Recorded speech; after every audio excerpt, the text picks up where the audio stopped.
are Locked On Georgia Tech, your daily podcast on the Georgia Tech Yellow Jackets. Part of the Locked On Podcast Network, your team every day.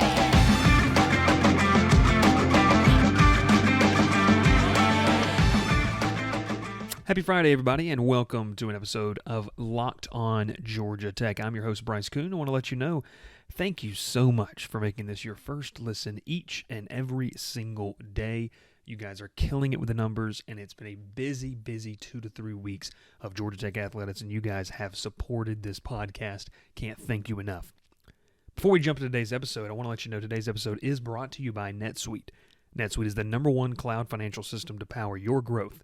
Head to netsuite.com/lockedoncaa for special end-of-the-year financing on the #1 financial system for growing businesses. We have a loaded show today that I cannot wait to get to talk to you about. We talked on Wednesday about the first half of the recruiting class. We're going to touch on the second half of that and kind of some thoughts going forward, maybe who didn't sign, who didn't. I'm going to give you a couple sleepers of the class in that second segment. And then the third one, I just want to reiterate where this team is in this process post the initial signing day, and I might also give you some transfer tidbits as well. But once again, my name is Bryce Kuhn. I am your host for Locked On Georgia Tech, your #1 place to get that daily Georgia Tech content that I know you love, I know you crave it, and we're providing it for you here each and every single day. You can follow me at Bryce_Kuhn on Twitter. Let me know. Next Monday, we're going to be having an awesome episode, Mailbag Monday. We're back at it. I'll be throwing the questions up on Twitter. You can put your questions in there. You'll get a shout-out on Monday's show as we trickle through some of the big questions surrounding this program. But let's take a look and a deep dive here as we begin today's show at the recruiting class that, according to 24/7 Sports, is ranked at 41st in the country. Kind of an increase. I know there were some drops, but Wednesday brought about pretty much what we thought was going to happen. Thursday trickled into the same. I guess you could say the big, if there was a surprise, the addition of Rodney Shelley, the teammate of Antonio Martin, was a defensive back that was a commit to Eastern Michigan. And, you know, this is a guy that I think has the ability to provide stability and competition at the defensive back position. He's kind of a riser, 5'11", 175-pound cornerback, 3-star out of Langston Hughes. We got the chance to see him in the state championship game a couple weeks ago. He's a bona fide player. So I think when you look into what this class has done, how it rounded out, we'll go through it again right here for you, obviously starting from top to bottom. You had the 2 4-stars that signed. 13 have signed their letter of intent. That's Antonio Martin and Jalen Marshall. The 2 4-stars. Guys that were fringe, I felt like, on the 3 4-stars are Pyron and KJ Miles. You go down to Jamie Felix, Tyler Gibson, Horace Lockett, DJ Moore, Kyle Efford, Clayton Powell-Lee, Brandon Bess, Shelley that we talked about, and the kicker Aiden Burr. Now here's the 3 hard commits that did not sign. Bobby Mooney, Greg Delane, and Generia Bonner. Mooney's recruitment has been on a little bit of a delay due to some things, so we're going to monitor that situation. The now 3-star that committed in the middle of November. Greg Delane, the cornerback out of Fort Myers, he committed in late October. But the one that everyone's kind of scratching their heads saying what's going on is Generia Bonner, the 6'1" wide receiver, the 4-star out of Cedar Grove. Bonner has let Georgia Tech's staff know that he will be signing in February. And listen, it could be something to that, it could be nothing. Any time, though, that a recruit delays it, it does allow other teams to be involved in that process. Bonner was kind of one of the crown jewels of this class. He's being pursued. The other schools we're hearing are Arkansas, Auburn, and Baylor are the 3 schools that are really looking after him. But Kerry Dixon and Larry Knight are still feeling confident. Bonner was on a visit back in June to Georgia Tech. I think that, obviously this is a kid that was a preseason all-state selection. He had that terrible injury where he broke his femur his junior last year, played this season. But he was visited back in December. He told coaches that he wanted to sign in February at the normal signing day, and we've kind of been spoiled by some of these.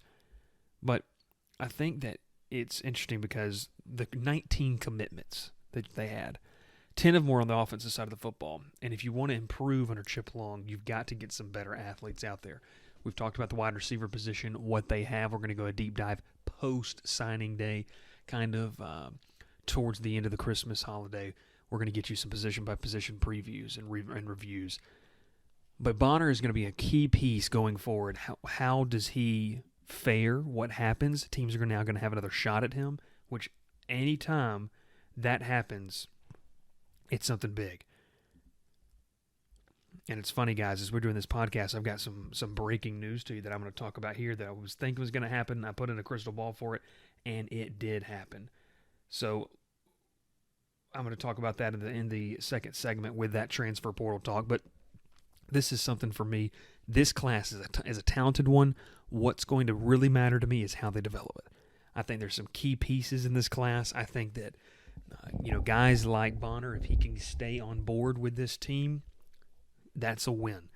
I think getting more depth for the secondary was something they wanted. They did that with the 4-star in Jalen Marshall. They also added Rodney Shelley to the mix. Clayton Powell-Lee is another guy. And, offensive line, they needed to get better. They needed to get better on both the offensive side and the defensive side of the football, and I think that they did that. Now you're building the depth. This is the third full recruiting class for Geoff Collins. Let's see how you develop, how that happens. Obviously, I know you guys saw some of the news with what was going on. Azrae Thomas heads to Florida State. Jerron Willis goes to Ole Miss. Yep, you lose those two guys. But you got to roll with what you have. And this team right now has some pieces. How will they set that apart from whatever happened? You can't talk about it anymore. It's over with. These are the guys you have. How do you develop them? I think it's a solid class. I think there's some unheralded gems. We're going to talk about that when we come back. Some of the gems from this class as well as a transfer update.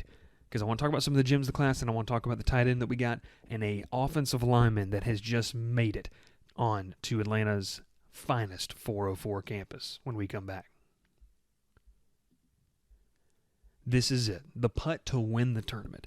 If you sink it, the championship is yours. But on your backswing, your hat falls over your eyes. Is this how you're running your business? Poor visibility because you're still relying on spreadsheets and outdated finance software. To see the full picture, you need to upgrade to NetSuite by Oracle. NetSuite is the #1 cloud financial system to power your growth. With visibility and control of your financials, inventory, HR, planning, budgeting, and more, NetSuite is everything you need to grow all in one place. With NetSuite, you can automate your processes and close your books in no time while staying well ahead of your competition. 93% of surveyed businesses increase their visibility and control after upgrading to NetSuite. Over 27,000 businesses have already made this choice. Use NetSuite right now and through the end of the year. NetSuite is offering a one-of-a-kind financing program to those ready to upgrade at netsuite.com/lockedonncaa. Head to netsuite.com/lockedonncaa for special end-of-the-year financing on the #1 financial system that you need to use. Once again, that is netsuite.com/lockedonncaa. BetOnline has you covered all seasons, more props, odds, lines than ever before. And as we trickle into bowl season and football season continues the march to the college football playoff, BetOnline remains your #1 spot for all the sports action this season.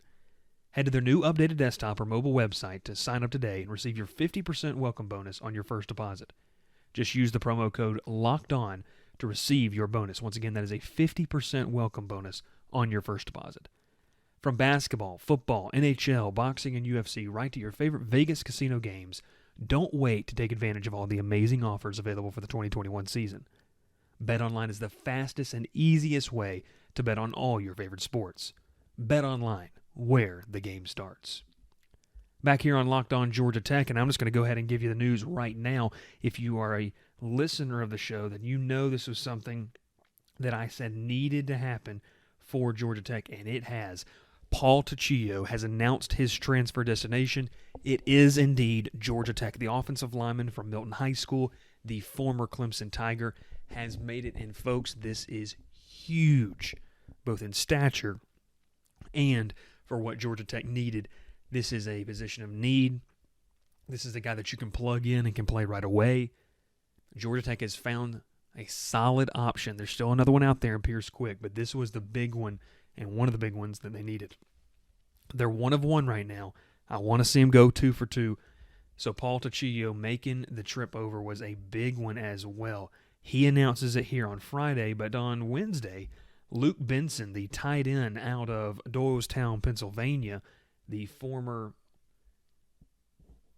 tight end for the Syracuse Orange, announced his transfer destination as well. We talked about this season. I talked a lot about the lack of an offensive line for Georgia Tech. It was the lack of a real weapon at tight end, too, that I think hurt at times. I think that hurt this team. What does Luke Benson bring? Well, this is a guy who's 6'4", 220 pounds. He has pass-catching abilities. He's a veteran, too, class of 2019. I think this is a guy that has seen some time. He is entering an opportunity where he can be used. And 2, we talked about this with what Chip Long's offense likes to do. He likes to use the tight end, especially in motion. That was obviously intriguing to Benson. He's going to have an opportunity to get some playing time. I'm excited to see what they're doing in the transfer portal for Georgia Tech. That's Luke Benson on Wednesday, Paul Tuccio today. There's still some lines out in the water. The one you need to keep an eye on is Pierce Quick. Maryland fans are excited about that one, and they feel confident about it because of the ties with Mike Loxley. Well, we could say the same thing here as Georgia Tech fans, that we're excited about Quick being a potential option and a real option for Georgia Tech because of the connection with Brent Key. Don't think there's too much separation. He could go to Maryland. Wouldn't surprise me. He could come to Georgia Tech. But I'm telling you, if you want some of the latest news, I appreciate you watching all of this as well. And I appreciate you making this your first listen each and every single day. Make sure to check out that Ultimate College Football Playoff Preview 2021. Local experts and betting advice and draft analysis. The most comprehensive college football playoff preview begins this Friday. So we're talking about the transfer portal. How crazy is it? Well, listen, this portal is unreal. I talked to you earlier in the week about Jemias Griffin coming back. Ace Eliwan out of transfer portal. He decides to come back. Trey Swilling is gone. Wanye Thomas gone. Tariq Carpenter gone. You're going to have new faces in the secondary. A couple names we're still waiting on. Charlie Thomas, the 2 receivers, Adonicus Sanders, and Malachi Carter. Quez Jackson's another one. But you're starting to see the identity of this team change, and I think the big thing out of Geoff Collins' presser, talking about the transfer portal, he said there's some guys that they know made some decisions, but they're going to wait. Paul Tuccio didn't, he announced today.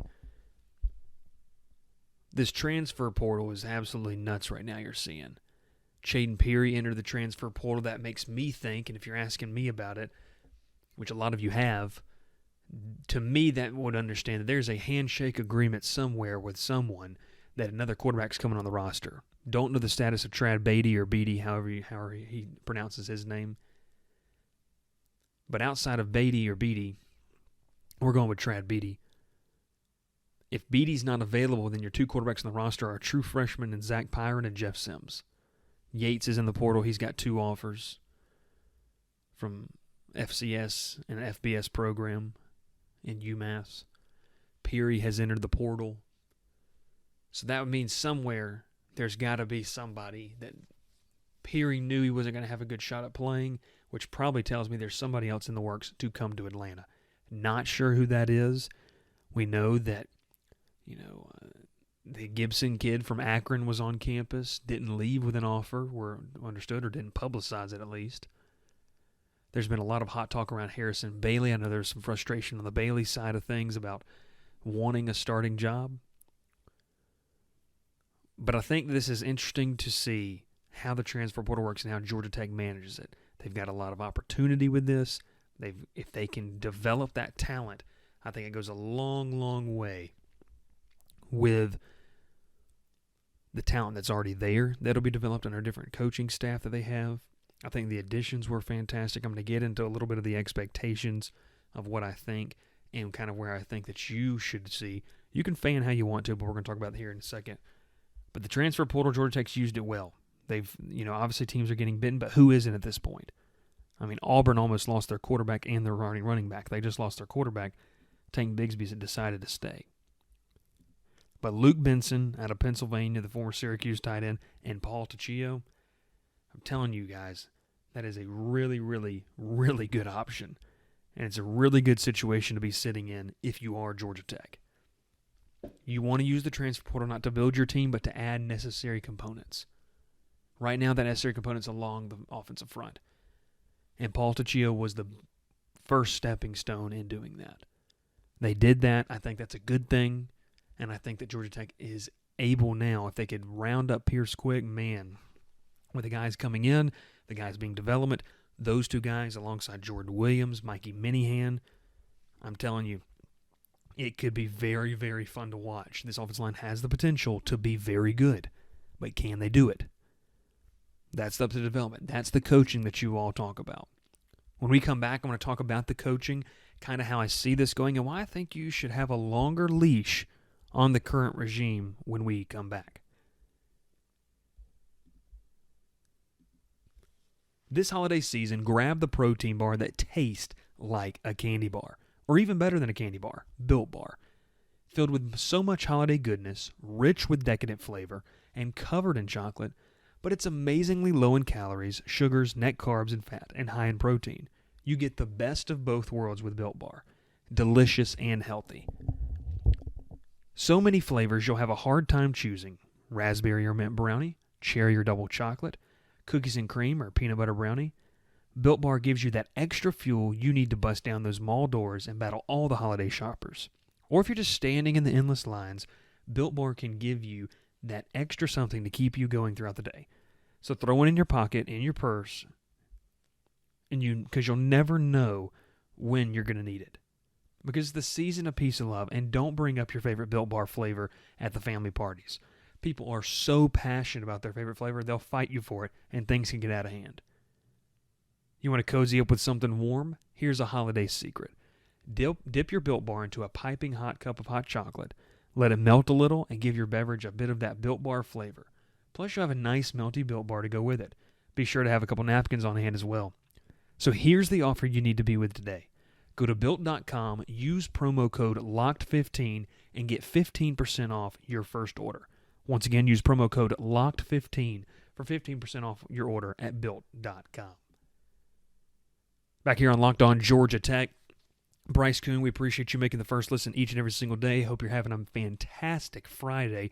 Once again, make sure, I'm going to say at the end of the show, I'm going to say it right now, though, if you're not going to make it all the way, maybe you're on the drive, you're trying to get somewhere, make sure to send me your questions for Mailbag Monday. I'm going to put that tweet up Sunday a.m., probably around 10 Eastern. I'll put that question out there. You guys make sure to hit me up on Twitter, and I'll be reading those questions, picking out a couple, and answering them. We've talked about the recruiting class, the early signing day. I talked to you about Generia Bonner, a couple of the things that people are concerned with him signing. It could be something, it could not be. Time will tell. All we know is he's told Georgia Tech staff he will be signing in February. Whether it's with Georgia Tech, it could be. Feel strong about it, but this allows for other schools to do that. We've also talked to you about the transfer portal, the 2 additions made outside of it, obviously with the tight end Luke Benson out of Syracuse, and then Paul Tuccio breaking as this show was going. As we were recording it, Paul Tuccio, the offensive lineman from Milton High School out of Clemson, is coming back home to Atlanta. So what does that say? Listen, there's been a ton of chatter on my Twitter timeline underneath some of my posts about this, and I put it out there. I think you should give a longer leash, and I guess it's just because I come from the aspect and the realm of things as why do we want, and listen, you correct me if I'm wrong, and there's been some great response to this, and this is not everybody, but it's seemingly like fans, I get that you're frustrated with the current goes of things, but recruiting and development are the 2 key pieces for college football. And especially at a place like Georgia Tech where you're not going to haul in the top talent each and every single year. How do you develop the 3 stars? We've talked about that already. But the idea that, and I get the sense of some fans who are over on some people and on Twitter saying this, but the idea of you want Collins and Tech to have a bad year this year so you can just have a new regime in, I don't understand that. And if you don't mean that, why so much negativity? And I guess it's because I'm an outsider. I wasn't a Georgia Tech grad, didn't grow up a Georgia Tech fan, but have been, had the opportunity and the honor to cover this team, which has been a ton of fun. You guys have immersed me in the Georgia Tech family. But from the outside looking in, this isn't a program over the past 20 years that's really been a consistent contender. I know that might hurt some feelings, but they haven't been. They've had spurts here and there, but the thing is, not many schools have. And I've talked so many times about expectations, and I think this week was one thing where a lot of people were frustrated seeing what other schools brought in and what other schools did, but you got to understand, you can't just jump to a level that you didn't do the work previously to get there. You can't jump from somewhere that you're not established. And Georgia Tech's not established where they are right now. They've got to show the ability, and Collins doesn't have work cut out in front of him. He said in his press conference this week about the aspects of what the program was at. And it says less branding, more coaching. I know a lot of people, say whatever to that, but it is true.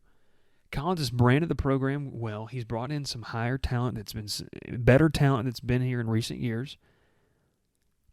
And now they've got to be coached up. Now they've got to be developed. They'll continue to have a baseline of recruiting talent that will be okay. It'll be average to good, maybe even great some seasons. But developing it is going to be the big key for me going forward. I talked about this earlier in the week. I think you got to give a longer leash because until he has shown the ability to not develop, and some of you said he has, and I just don't know what you're talking about. I frankly just don't understand where you're saying, well, he hasn't developed. Well, I mean, yeah, the kid's a sophomore. So I'm trying to tell you, when you compare, you can't compare Georgia Tech to the Alabamas and Georgias of the world. They're anomalies. That's because they're bringing in true freshmen who are grown men and can play right away. And 80-90% of the other schools, programs in the country aren't doing that.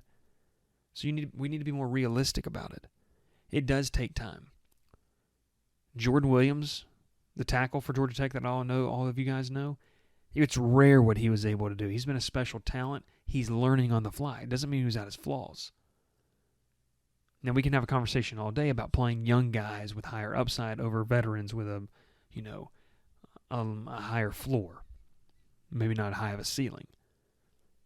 But I think Georgia Tech going forward is going to have to be able to develop it in order to keep up recruiting momentum. It's a key offseason.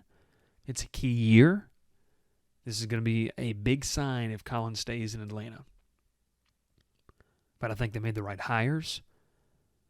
Between Tillman and Chip Long, I absolutely love those two hires. They're going to have to go find a running back coach. I get that. And I'll say it again.